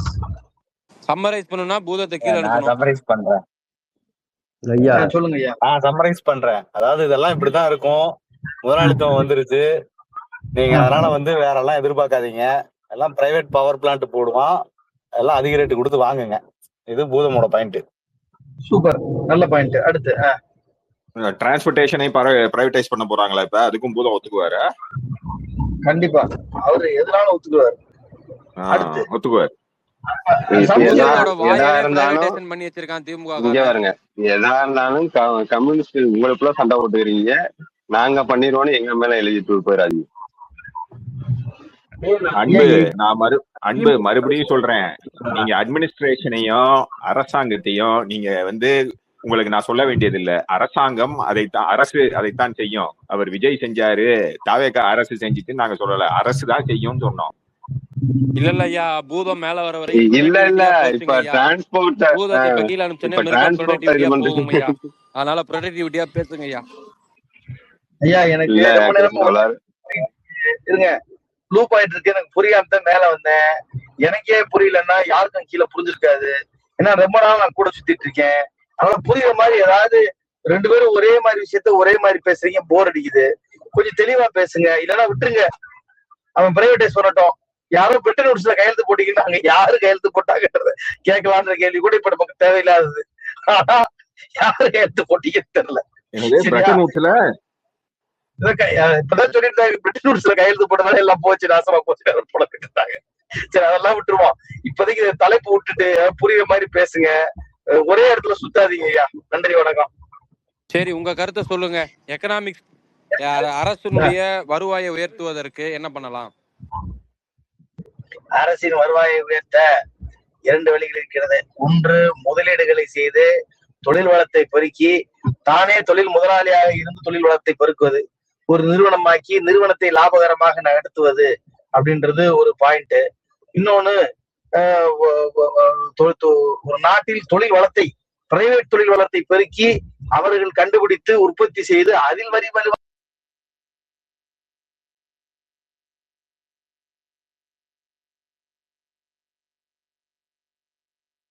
பெரும்பகுதி நல்லா இருக்கும். அந்த செலவினங்கள்ல ஓட்டையாருது, வரவினங்கள்ல ஓட்டையாருது, இதெல்லாம் கட் பண்றது அப்படின்றது ஒரு முக்கியமான பாயிண்ட். அதுக்கப்புறம் அந்த கனிம வளம், கல்லு, மலை, மண்ணு இதெல்லாம் வந்து பிரைவேட் தின்னுட்டு இருக்காங்க திருட்டுத்தனமா. Even outside the ambit of the formal corporate capitalist world இந்த இவனுங்கெல்லாம் உட்காந்து பிளாக் மார்க்கெட்ல சாப்பிட்டு இருக்கானுங்க. So black market of this one இருக்கு இல்லையா, இந்த கனிம வளங்களை ஆட்டையை போடுதல், அதை வந்து கவர்மெண்ட் கைக்கு கொண்டு வரலாம். இல்ல அதை வந்து ரெகுலரைஸ் பண்ணலாம். இல்ல அவனுங்க முதலாளிகிட்ட வாங்குறத கட்டிங்க வாங்காம அதை ஒழுங்கா ஒரு மைனர்கிட்ட வாங்குற மாதிரி பிரீமியத்தை ஏத்தி கவர்மெண்ட் கச்சாரம் நிரப்பலாங்க ஐயா. இது மாதிரி பல வழிகள் இருக்கு. இதுக்கெல்லாம் மேல இழிச்சா பேரு மக்கள் இருக்காங்க, தலைமையில வரியை போட்டு வாங்கலாம். இது கடைசி ஈஸியஸ்ட் மெத்தட். வரியவோ இல்ல பயன்பாட்டு டிக்கெட் அளவையோ கூட்டி வாங்கலாம். இது ஈஸியஸ்ட் மெத்தட். ஐயா நீயே கடைசியா வந்து பிரைவேடைஸ் பண்ணு தானே சொல்ற, மைண்ட்ஸை பிரைவேடைஸ் பண்ணுன்ற, கரெக்டா? இல்லை. அப்புறம் வேற என்ன? DPP business. ஐயா கோஹோஸ்ட் கொஞ்ச நேரம் பாத்துக்கோங்க, நான் டீ குடிச்சிட்டு வந்துடுறேன். இல்ல பூதம் வந்தானே சம்சீரு. சொல்லுங்க கொக்கி. இல்ல கொக்கி, நீ பூதத்தை பார்த்து சம்சீருக்கு பயமா? ஏங்க கேக்குற, சம்சீர் இருங்க பூதம் உங்களோட மைக்கு கிளிச் ஆகுது. கொக்கி பேசிட்டோம். அதுக்கப்புறம் 2 ஸ்பீக்கர் வந்திருக்காங்க. சீகர்னு ஒருத்தர் வந்திருக்காரு, கிறிஸ் வந்திருக்காரு. கொக்கி பேசுங்க. கமரா பேர் கைத்துக்கு. நான் பிரைவேடைஸ் பண்ண சொல்லல, அதாவது நீங்களே நடத்துங்கன்ற ஒரு வார்த்தையை சொன்னேன். அது ஒரு மெத்தடு டு இன்க்ரீஸ் த வருமானம். அதே மாதிரி மைண்ட் செட் நீங்களே நடத்துறதுன்றது ஒரு மெத்தடு டு இன்க்ரீஸ் த வருமானம். அதே மாதிரி இன்னொன்னு சொன்னேன், இலச்சிவாப்பை மக்கள் இருக்கேன் அது மேல வரி போடு அப்படின்னு, அதுவும் ஒரு மெத்தட் டு இன்க்ரீஸ் த வருமானம். இட் டசன்ட் மீன் தட் நான் அதை சஜஸ்ட் பண்ண அர்த்தம் கிடையாது. இதெல்லாம் வழி இருக்குது, இதுல எந்த வழி நல்ல வழியோ அதை நீங்களே தேர்ந்தெடுத்துக் கொள்ளுங்கள் அப்படின்னு சொல்றேன் ஒழிய மக்கள் மீது வரி போடுங்க நான் சொல்லல.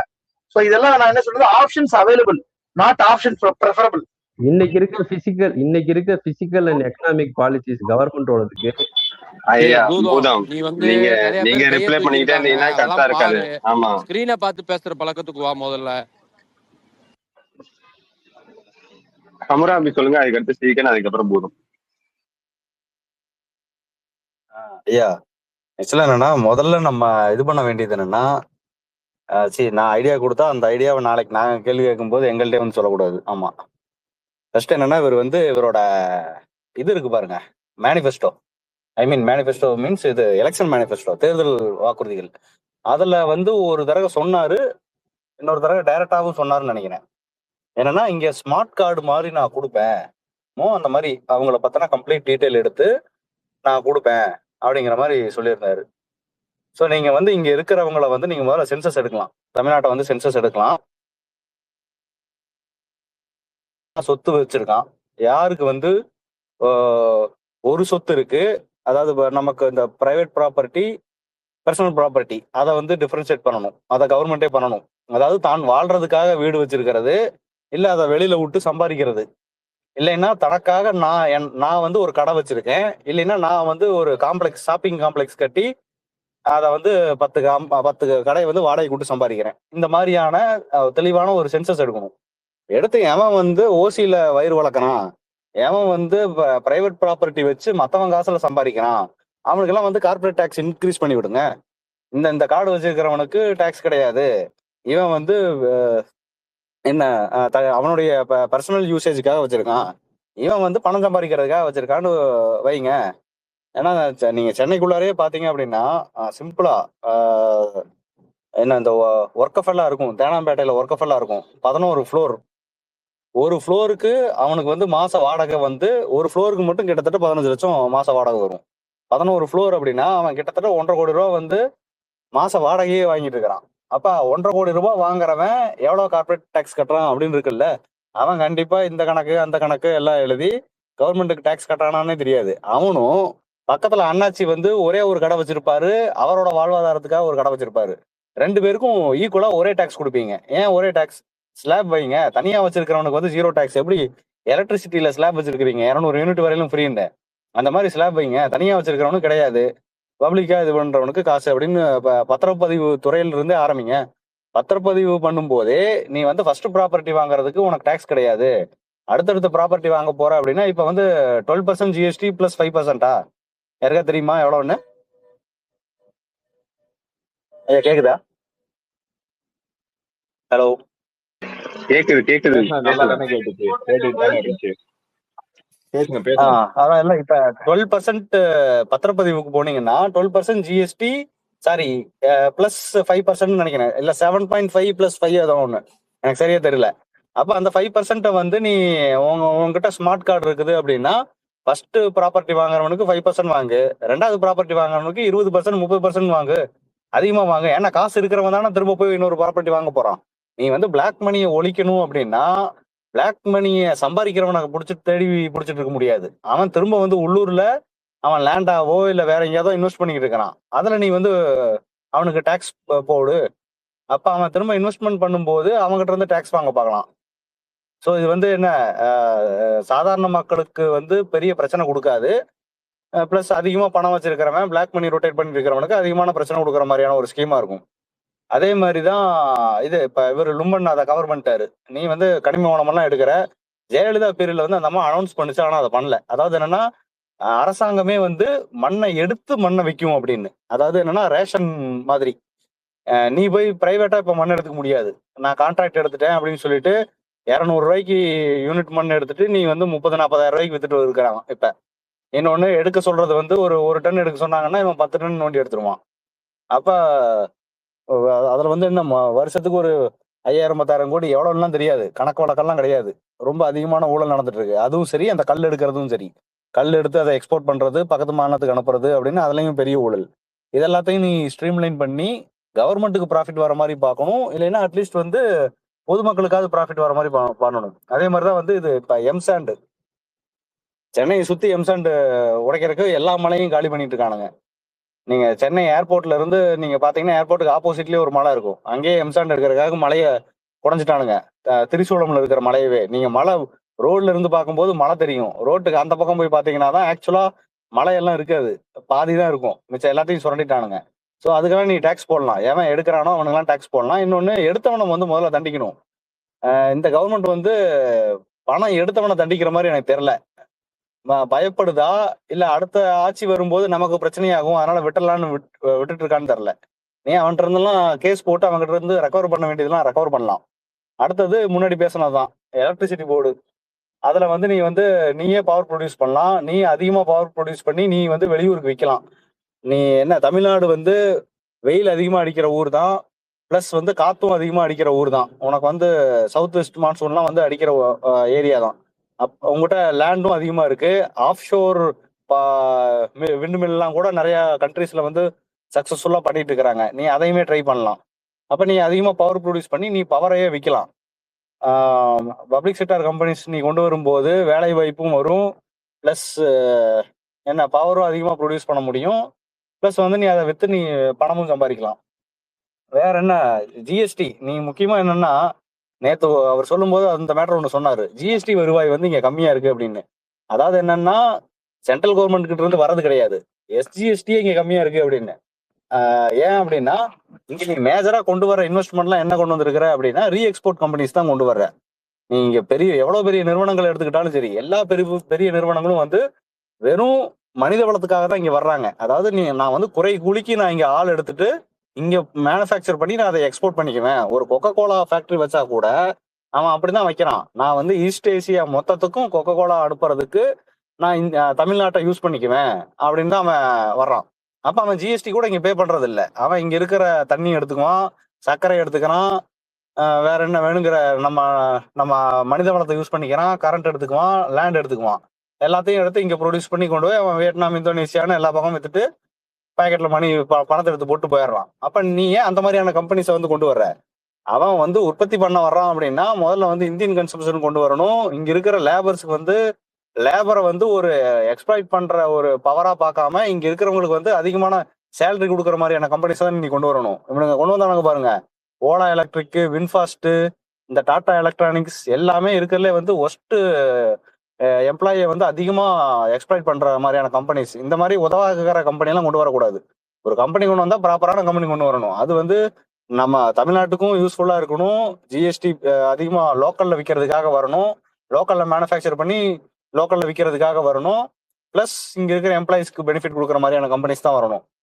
அப்படி பண்ணீங்கன்னா உங்களோட ஜிஎஸ்டி வருவாய் இன்க்ரீஸ் ஆகும். நம்மளுடைய வருவாய் பாருங்க, 10% ஆஃப் ஜிடிபி இருந்தது 8% கம்மியா இருக்கு லாஸ்ட் 5 வருஷத்துல. 2% ஏன் கம்மியாகுது அப்படின்னா, இவங்க கொண்டு வர்ற பெரும்பாலான இன்வெஸ்ட்மெண்ட் எல்லாமே வந்து வெளிநாட்டு கம்பெனிகள் ரீஎக்ஸ்போர்ட் பர்பஸ்க்காக வர்றவன் தான். அவன் தான் அந்த நேற்று பேசிட்டு இருந்தோம், இந்த ஷூ கம்பெனி நைக்கு என்ன பவோஷன் வந்தான், வேலூருக்கா ராணிப்பேட்டுக்கோ இன்வெஸ்ட்மெண்ட்டுக்கு வந்தான். அவன் எல்லாருமே அப்படிதான், நான் இங்க பிளான்ட் போடுவேன், 80-90% வந்து நான் ரீஎக்ஸ்போர்ட் பண்ணிக்குவேன், திரும்ப நான் வெளிநாட்டுக்கு எடுத்துட்டு போறதுக்கு தான் நான் வர்றேன். வின்ஃபாஸ்ட் அப்படிதானே வந்திருக்கான், பண்றதுல வந்து கிட்டத்தட்ட 70-80% வந்து ரீஎக்ஸ்போர்ட் பர்பஸ்க்கு தான் வந்திருக்கான். அப்படின்னா அவன் என்ன அர்த்தம், தமிழ்நாடை வந்து குறைகூலி மாநிலமா பாக்குறான். இங்க வந்து கம்மியான வேஜுக்கு லேபர் கிடைப்பாங்க, உள்ள வேலை பார்க்கறவனெல்லாம் கேட்டு பாருங்க, விசாரிச்சு பாருங்க சம்பளம் எவ்வளோன்னு. 15,000 சம்பளம், 20,000 சம்பளம், அவ்வளவுதான் வாங்குறானுங்க. எல்லாம் இன்ஜினியரிங் முடிச்சவனா இருப்பான், மாச சம்பளம் 15-20,000 வாங்கியிருக்கானுங்க. அப்ப அந்த மாதிரியான நிறுவனங்கள்லாம் வரவிடாம பெரிய நிறுவனங்கள் என்ன கவர்மெண்ட்டுக்கும் பெனிஃபிட், மக்களுக்கும் பெனிஃபிட்ங்கிற மாதிரியான நிறுவனங்கள்லாம் கொண்டு வரணும். இப்படிதான் வந்து வருவாயை பெருக்கணும், கொஞ்சம் கொஞ்சமா தான் பெருக்கணும். நம்ம டாஸ்மாகை வச்சே பெருக்கிக்கலாம் அப்படின்னு பழைய கவர்மெண்ட் மாதிரிலாம் யோசிக்காதீங்க. டாஸ்மாகை வச்சும் பெருக்கலாம். ஆக்சுவலா என்னன்னா, நீங்க நல்ல குவாலிட்டியான ப்ராடக்ட் கொடுத்தீங்கன்னா டாஸ்மாகுமே நல்ல லாபத்துக்கு கொண்டு வரலாம். இப்ப இருக்கிற டாஸ்மாக் வந்து மட்டமான குவாலிட்டி, யூஸ் பண்றவங்களுக்கு தெரியும். அப்படிப்பட்ட ஒரு டாஸ்மாக் இருக்கிறத விட நல்ல ப்ராடக்ட் கொடுங்க, இன்னும் ப்ரைஸை இன்க்ரீஸ் பண்ணுங்க. பக்கத்து மாநிலத்துல இருந்து வரவன், இப்ப நம்ம போய் பாண்டிச்சேரியில குடிக்கணும், கேரளாவில் குடிக்கணும்னு நினைக்கிற மாதிரி பக்கத்து மாநிலத்துல இருக்கிறவங்க தமிழ்நாட்டுல போய் சரக்கு வாங்கணும்டா, தாண்டா டாப் கிளாஸ்ல இருக்கும் அப்படின்ட்டு இங்க வரணும். அந்த அளவுக்கு நீங்க நல்ல குவாலிட்டியா கொடுங்க. கொடுத்தீங்கன்னா அதுலயும் வந்து ப்ராஃபிட் வரப்போகுது. அவ்வளவுதான். That's all from my side.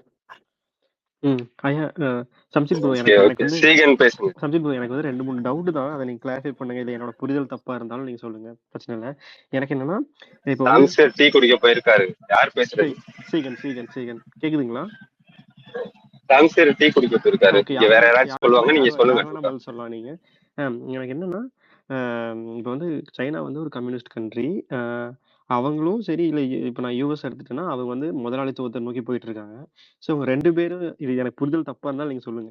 So இவங்களும் வந்து என்னோட புரிதல் என்னன்னா, முதலாளித்துவ கண்ட்ரி தான் வந்து வந்து பெட்டரா பெர்ஃபார்ம் பண்ணுதோ அப்படின்னு நான் நினைக்கிறேன். ஆனா வந்து இவன் யூஎஸ் எல்லாத்தையும் பிரைவேட் ஆக்கிட்டு இருக்கான். நிறைய எல்லாத்தையும் அவனோட கவர்மெண்ட் ஃபர்ம்ஸ் எல்லாத்தையுமே பிரைவேட் கிட்ட கொடுத்து அங்கிருந்து எடுத்துட்டு இருக்கான். ஆனா சைனா, நீங்க என்ன மாதிரி நீங்க சொல்லிட்டு இருந்தீங்க இதுக்கு முன்னாடி, அவங்களே எல்லாத்தையும் ஓன் பண்ணிட்டு இருக்காங்க.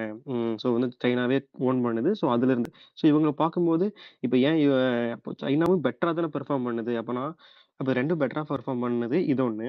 இன்னொன்னு என்னன்னா, நம்ம வந்து எதை நோக்கி போயிட்டு இருக்கோம். இன்னொன்னு என்னன்னா, எனக்கு இன்னொரு புரிதல் இருக்கு. என்னன்னா, டாலர்ஸை நிறைய நம்ம தமிழ்நாட்டுக்கு உள்ள கொண்டு வரும்போதும் அதுவும் ரெவன்யூ ஜென்ரேட் பண்ணுவோம். மீன்ஸ் ஃபார் எக்ஸாம்பிள் வந்து நம்ம வந்து டாலருக்கு அகேன்ஸ்டாக தான் மணி வந்து இதாயிட்டு இருக்கிறதுனால, நம்ம அதிகமா வந்து நம்மளோட மணியை வித்துட்டு இருந்தோம் டாலருக்கு அகேன்ஸ்டா அப்படின்னா நம்ம குறைஞ்சிட்டு இருக்கோம். ஸோ அதே வந்து டாலர் நம்ம கிட்ட வந்து உள்ள வந்துச்சுனாலோ, இல்லை டாலர் அதிகமா ஆகிறதுக்கு இதானாலோ, நம்மளோட ரெவன்யூ வந்து இதுக்கு என்ன இதுக்கு வந்து என்ன விதமான செக்டரா இருந்தாலும் சரி, இது அதிகமானாலும் இல்லை இன்வெஸ்ட்மெண்ட் டாலர்ல இதானாலும் நம்மளோட இது ஜென்ரேட் ஆகுன்றது என்னோட புரிதல். இதை நீங்க என்னோட புரிதல் தப்பா இருந்தாலும் சொல்லுங்க.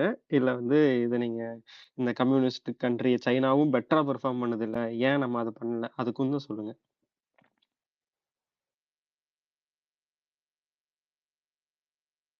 இஸ்கரா பேசுறீங்களா?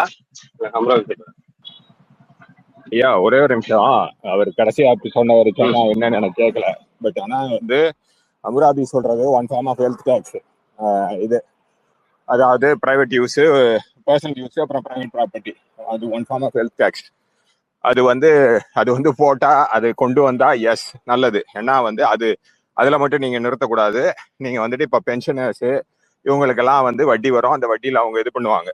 பட் ஆனா அதே பேசிவ் இன்கம்ல இப்போ ஷேர் மார்க்கெட்ல போட்டு இது பண்றது, இது எல்லாத்தையுமே கூட நீங்க ரெகுலேட் பண்ணலாம். இப்போ மாச சம்பளத்துக்கு நீங்க வேலை செய்யறீங்க, எக்ஸ்ட்ரா இன்கம்க்கு வந்துட்டு நீங்க ஷேர் மார்க்கெட்ல வந்து இன்வெஸ்ட் பண்ணி பண்றீங்கன்னா அதை டாக்ஸ் பண்ண வேண்டியது இல்லை. பட் ஒரு 10 கோடி வச்சுக்கிட்டு அவனே அது ஷேர் மார்க்கெட்ல போட்டு அதை பிரைமரியா பண்ணிட்டு இருக்கான் பாருங்க, ஒரு டே ட்ரேடிங் மாதிரி, அதெல்லாம் நீங்க ரெகுலேட் பண்ணலாம். ஸோ இதெல்லாம் இருக்கு. நீங்க எப்படி, அதாவது ஒரு அரசாங்கத்துடைய கொள்கை முடிவு வந்து எப்படி வேணாலும் இருக்கலாம். பட் ஆனா இது வந்து ஒரு அரை அரசாங்கம் நான் சொல்றது ஒரு ஸ்டேட்டுக்கு கீழே இருக்கிற ஒரு ஸ்டேட்டு, அதாவது இந்தியா அப்படிங்கிற ஸ்டேட்டுக்கு கீழே இருக்கிற ஒரு ஸ்டேட்னால வந்துட்டு இதெல்லாம் பண்ண முடியுமா அப்படிங்கிறது தெரியல. ஸோ இந்த பிரச்சனைகள்லாம் இருக்கு. பட் நம்ம இன்னைக்கு பேசுறது வந்துட்டு சிஸ்டம்ஸ். அடுத்த நம்ம இனிமே நம்மளை வந்து நம்ம ரெப்ரஸன்டேட்டிவ் டெமோக்ரஸிஸா இருந்தா அடுத்து நம்ம வந்து எந்தெந்த சிஸ்டம்ஸை வந்து நம்ம கொண்டு வரணும், இல்லை ஐடியலா எப்படி இருக்கணும் அப்படிங்கிறத பத்தி நம்ம யோசிக்கணும். இன்னைக்கு இருக்கிற சிஸ்டம்ஸை வந்துட்டு நீங்க ரிஃபார்ம் பண்ணணும்னு சொல்றதெல்லாம் கரெக்ட், ஓகே, அதை வந்து அதுவும் பேசணும். பட் ஆனா வந்து புதுசா இப்போ முதலா நம்ம கட்ட போறோம், புதுசா ஒன்றை கட்டி எழுப்ப போறோம்னா அங்க என்ன இருக்கணும் அப்படிங்கிறதையும் நம்ம யோசிக்கணும். ஏன்னா I think it is time for that. இந்த சிஸ்டம் இப்ப இருக்கிற பொருள் உற்பத்தி முறையோ, இப்ப வந்து ஸ்பேஸ் எக்ஸ் வந்து ஐபிஓ வந்தது. ஸ்பேஸ் எக்ஸ் ஐபிஓ வந்த உடனே பாத்தீங்கன்னா ஈலான் மஸ்க் வந்து ட்ரில்லியனர் ஆயிட்டான். எப்படி ட்ரில்லியனர் ஆனான்னு தெரியல. அதுக்கு வந்து ஒரு மோர் பர்ஃபெக்ட் யூனியன் ஒரு இந்த சேனல் ஒன்று இருக்குது, யூடியூப்ல ஒரு சேனல் மோர் பர்ஃபெக்ட் யூனியன். அதுல வந்து அவன் எப்படி அவனோட ட்விட்டரை வாங்கினது, ட்விட்டர்ல இருந்து ஏஐயோட மர்ஜ் ஆனது, எக்ஸ்ஏஐயோட மர்ஜ் ஆனது, அதை யூஸ் பண்ணி எப்படி வந்து அவன் வந்து ஸ்பேஸ் எக்ஸை வந்து மேனிப்புலேட் பண்ணி ஃபுல் அண்ட் ஃபுல் ஒரு ஊக வாணிபத்தினால் எப்படி அவன் ஒரு ட்ரில்லியனர் ஆனா அப்படிங்கிறத வந்துட்டு எக்ஸ்பிளைன் பண்ணியிருப்பாங்க. முடிஞ்சா பாருங்க. ஸோ பேசிக்கா இன்னைக்கு வந்து 2 விஷயம் நடந்துட்டு இருக்கு. உழைக்கும் மக்கள்கிட்ட காசு கிடையாது, அதே மாதிரி இன்னைக்கு ஆளும் அரசாங்கங்களிடமும் காசு கிடையாது. ஓகேவா? இந்தியாவோட இன்னைக்கு தமிழ்நாட்டோட இதெல்லாம் பாக்குறோம், GDP debt to income ratio இதெல்லாம் பாக்குறோம். பட் இந்தியாவோட டெட் டு இன்கம் ரேஷியோ என்ன, யூஎஸோட டெட் டு இன்கம் ரேஷியோ என்ன? US debt to income ratio வந்து நெகட்டிவ்ங்க, 129%. ஓகேவா? ஆல்மோஸ்ட் $30 trillion யூஎஸோட டெட்டு. அவங்களுக்கு வந்து வருமானம் வந்து அதோட குறைச்சல். ஓகேவா? ஸோ அரசாங்கத்திடமும் காசு கிடையாது. எக்ஸா இருக்கு ஜிடிபியோட. ஆமா, அரசாங்கத்தினிடமும் காசு கிடையாது.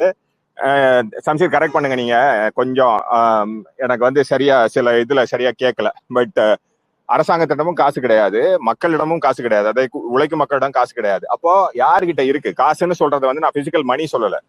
வேல்யூ வந்து யார்கிட்ட இருக்கு, நம்ம உழைச்சது, நம்ம உழைச்சு அதுல இருந்து வர்ற மதிப்பு வந்து யார்கிட்ட இருக்கு அப்படின்னு பாத்தீங்கன்னா இன்னைக்கு இருக்கிற வந்து பில்லியனர்ஸ் கிட்டையும் அவங்க கிட்ட தான் இருக்குது. அம்பானி அதானில இருந்து ஆரம்பிச்சு இன்னைக்கு ஃபர்ஸ்ட் ட்ரில்லியனர் அப்படின்னு ஒருத்தன் வந்து சொல்லிக்கிறான்.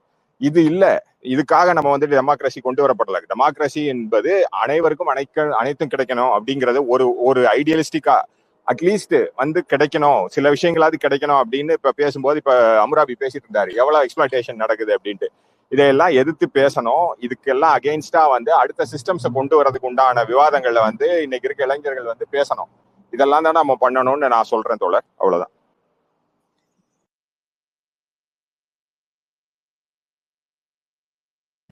சம்சன், நீ ஸ்ரீகன் அவர் பேசினது கேட்டியா? அவர் கொஸ்டின் ஒண்ணு வச்சாரு, அது அப்படியே நிக்குது. இஸ்கரா யாராச்சும் சொல்றீங்களா? தோழர் போயிட்டாரு. யுஎஸ்ஐயும் சைனாவையும் கம்பேர் பண்ணி சொல்லிட்டாரு. இல்ல அதாவது சொல்லுங்க தோழர். அதான் வேற யாரும் இல்லைன்னா நான் பேசலாம்னு நினைச்சேன். அதான் அவர் வந்து அவரோட கொஸ்டினே கொஞ்சம் குழப்பமா இருந்தது. அவர் திரும்ப கொஸ்டின் வச்சா பெட்டரா இருக்கும். யுஎஸ்ஐயும் சைனாவையும் இது பண்ணி கம்பேர் பண்ணி சொன்னாரு. அங்கேயும் நல்லா இருக்கு, யுஎஸ் சைனாலையும் நல்லா இருக்கு. ஒரு டாலர் அதெல்லாம் பத்தி சொன்னாரு. எனக்குமே குழப்பமா தான் இருந்துச்சு, என்ன சொல்ல வர்றாரு. ஐயா, நான் வந்து ஒரு முக்கியமான கூட்டம் எனக்கு 6:30க்கு நான் போனோம். இவ்வளோ நேரம் உங்களோட வேல்யூபிளான கருத்துக்களை கொடுத்ததுக்கு நன்றி. இதையெல்லாம் வந்து கீழே அதர் லெசனர்லேருந்து சிஎம்ஓ கேட்டுட்டு இருந்திருக்காரு அப்படின்னு ஒரு தகவல் வந்தது. அதனால் அவர் அதை பரிசீலித்து அமல்படுத்துவார். நன்றி, வணக்கம்.